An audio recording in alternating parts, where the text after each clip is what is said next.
দেশের বাইরে আমার কোনো ঠিকানা নেই, এটাই হলো আমার ঠিকানা।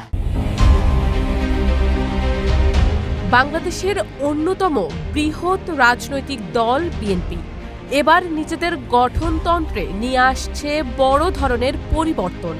জানা যায় দলটির কেন্দ্রীয় কাঠামোতে যুক্ত হতে পারে একাধিক মহাসচিব, এমনটাই পরিকল্পনা করছে দলের সংশ্লিষ্টরা।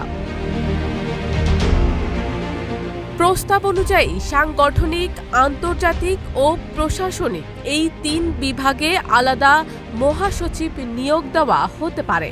জাতীয় কাউন্সিলের মাধ্যমে অথবা চেয়ারপারসনের সাংবিধানিক ক্ষমতা বলে এইসব পদে নিয়োগ দেওয়া হতে পারে।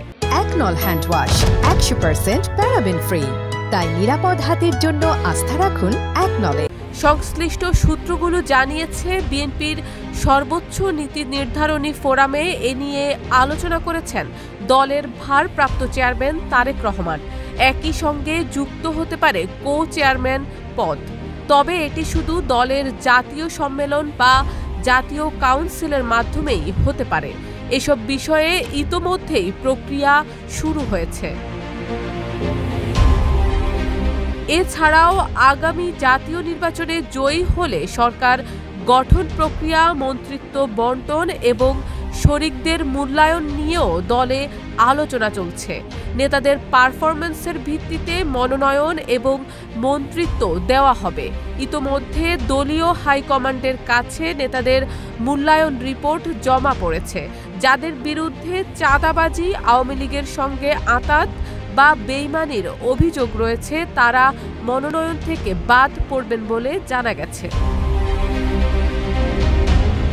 এদিকে বিএনপি সর্বস্তরে তরুণ নেতৃত্বকে গুরুত্ব দিচ্ছে।